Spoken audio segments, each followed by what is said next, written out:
Welcome to Our Home, Your Holiday. I'm your host, Yenta Liu. Happy New Year, everyone. In this episode, we are rounding up some of the best moments, stories, and interviews of 2022. Let's get started with something very local and tasty. If you were to type the word pistecchi into Google, you'd find that pistecchi is a traditional Aruban breakfast. So, let's venture to one of the best pistecchi stands according to locals. This food stand doesn't have a sign displayed anywhere and doesn't seem to have a name. People just know to come here and line up to buy pistecchis. Their official name is Moco's Snack Corner. There are dozens of other places just like this one all over the island where you can grab a pistecchi.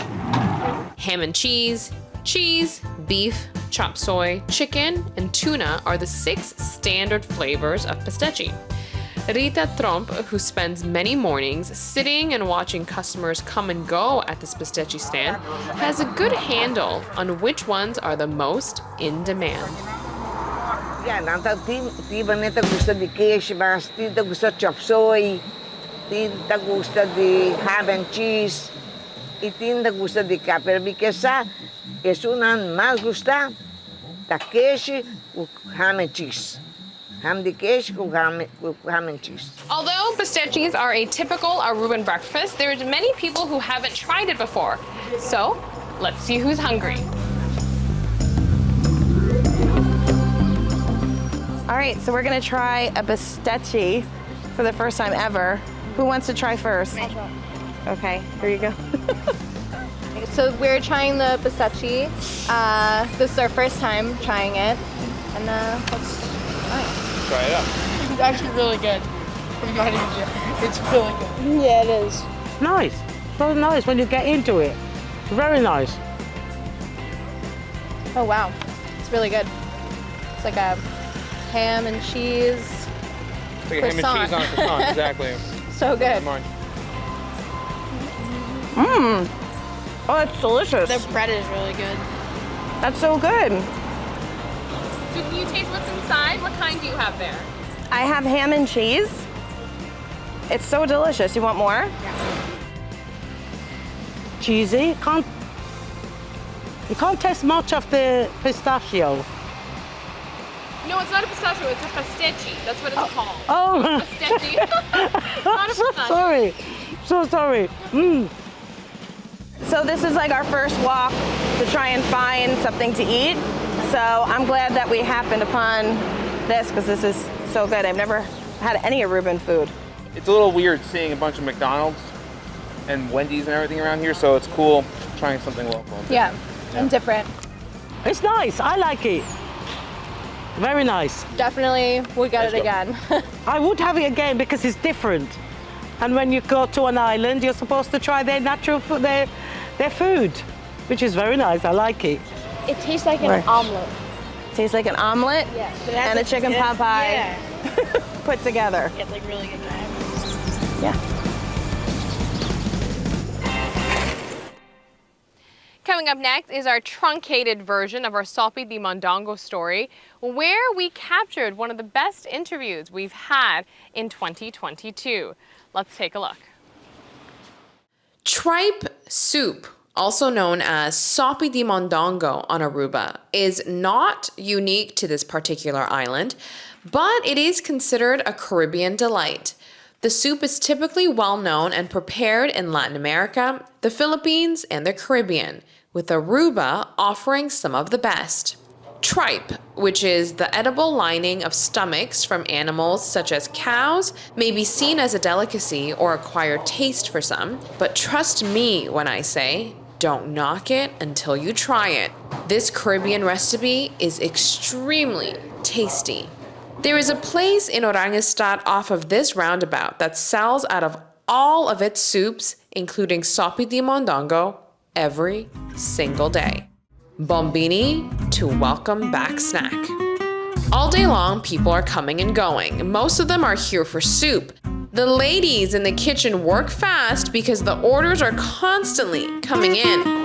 The big pots of soups in this kitchen is what the customers are after. The variety of soups included beef, chicken, oxtail, bean, but arguably the most in demand here is the mondongo. To their customers, it's the authentic home-cooked flavors in the soups that keeps them coming back. My mom used to cook mondongo, but she doesn't anymore. So that's why I come here and ask for the mondongo bus. That's the closest to my mom's soup, mondongo soup. If you like to eat Aruban food every day, and you want to have the taste like home, you should come here. Maintaining that true Aruban flair and taste in their soups is what drives this family-operated business. The master chef behind the dishes, Shireen, who learned how to cook authentically from her grandmother, preferred to let her husband do the talking on her soups, but she did verify how important it is to keep her soups 100% Aruban with a slight point of the finger. Não tá difícil. Bom, você tem ele com sadije e com por traje e com manemi senhora da traje. Tu gente da gusta sempre. Ore traço papaya, su bonchi, cucumber, coleslaw. Eta traje nang mane su wela nang sinye. Era sine da traje. Vos está arubiano, ¿no? Truly arubiano. Truly. En comida también. Sí. Sí, en esta es importante. Claro. Mi nome é Norma. Norma Simmons, com 2M e 2S, pensamento e acabamento. Saying the recently turned 80-year-old has quite the personality is an understatement. Although this story is about sopi di mondongo, she wants to make it clear that that is not her favorite, and she also wants to make it known that she is a very proud Aruban. The soup that I like is meat soup. No mondongo soup, meat soup. Okay? And let me tell you another thing. My mother is from Saba and my father is from Scotland. And I born here in Aruba. So I am an Arubian. Norma certainly added to the story tremendously. Besides for local cuisine, we also discovered tourist stories last year. We spoke with one visitor of the island who explains to us why him and his family keep coming back year after year. This one happy island has one of the highest repeat visitor rates in the Caribbean. Joe Picorni is from New York. For 16 years, Joe and his wife have chosen Aruba to travel to every year for twice a year. As an experienced traveler, there are things about this destination that sets it apart from the rest. Well, we've cruised for many, many, many years and visited a lot of different islands. When we came to Aruba, we just loved it. I mean, everything that we like to do is here for us. The food is fantastic. It's so easy to get around. I rent a car every time I come here. We love the places, the hotels, the beaches are beautiful, the water is fantastic, and the weather, of course, is great. I mean, it's got everything we want. It's relaxing, it's calm, it's pleasant. People are very, very friendly. We just enjoy it. We come twice a year at least. Joe used to prefer cruises, but one stop in Aruba made up their minds, and they are land people now, and they've never looked back. No, we haven't cruised in probably 16 years since we've been coming to Aruba. The friendly faces in Aruba stand out to Joe time and time again. It's been echoed by many, but truly, the team members within the hospitality industry on the island matter, and they are one of the main reasons as to why Aruba has such a high repeat visitor rate. I think it's because it's very easy to get around. It's comfortable. The people have always been very, very, very friendly. We used to go to Manchego, and from year to year, the person knew my name as soon as I walked into the lobby. It's so friendly. It's really, really, really lovely. Solo traveling has become more and more popular around the world. It is great to know that Aruba is on the list of these single globetrotters.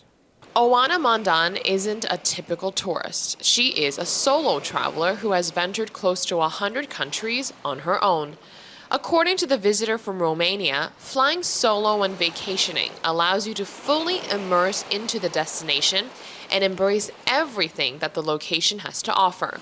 Yeah, I do solo traveling. I think it's the best way to interact with people and actually get to know the locals and the culture and what a country is about. Oana works as a data analyst back home.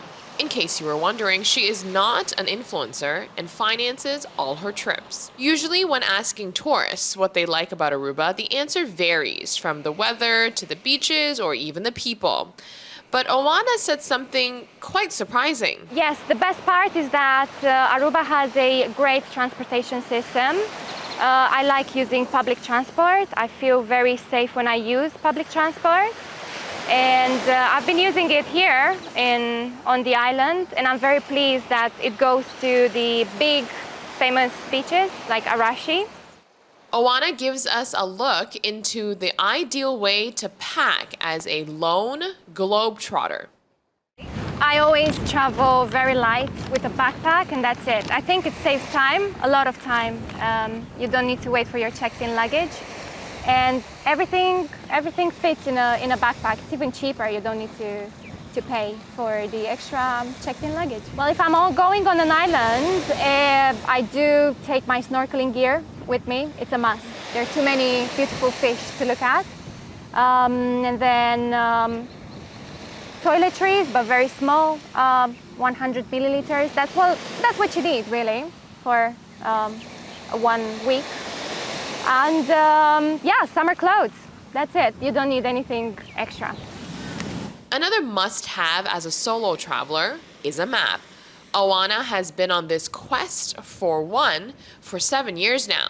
She says traveling with other people or in groups is a completely different experience. She prefers for her itinerary to be on her terms so she can maximize her time connecting with the destination. It's certainly fun to look back at some of the stories that we've done last year. Here is one of my favorites. Getting fresh drinking water out of a soda gun dispenser is pretty common and normal around the world. Same goes for drinking H2O out of water fountains. But how about a sink like this one? Or this one? How about the shower? I'll take you one step further. Let's go inside a public restroom. Now, how common is it to drink the same water that you just washed your hands with in a bathroom like this one? Well, it's all relative because you can drink water safely out of every single faucet on the island of Aruba. Webb has been producing water for Aruba since 1932. They produce about 36 million liters of water every day. The water we consume on a daily basis comes from the sea. Of course, that isn't the water that hits our lips. Aruba uses a seawater reverse osmosis system to get the quality of the water verified again and again in the lab to make sure it meets all the requirements by the World Health Organization. In a lot of countries, it isn't safe to drink from the tap. Now, even though the fact that Aruba has safe drinking water coming out of every faucet isn't on billboards or advertised on posters, it seems like it doesn't matter if the visitors are here for the first time or have been coming for decades. When asking them, what do you know about the drinking water in Aruba? They all had the following to say. Well, I think it's desalinated and it tastes fantastic. I love to come down here and I drink more water here than I do at home, which is good for me, health-wise. So I think it's great. I think every country should be doing it now. You know, I heard that it is the second cleanest in the world, which I was very impressed.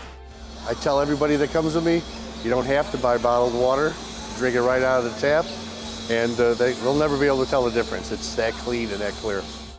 I drink it because it's same in Holland. We can drink it. It's good water. I like it quite a bit. It's desalinated water. But you know that you can drink water out of every tap on the island. I do that, yeah. To the tourists, Aruba's clear liquid is another perk of being on vacation here. Thank you so much for joining me at the California Lighthouse today. It is certainly fun to look back on the topics that we've shared in 2022. As we look on to the new year ahead, we have more celebratory content about Aruba to share. So make sure to stay tuned to Tell Aruba Monday nights at 7:30 p.m.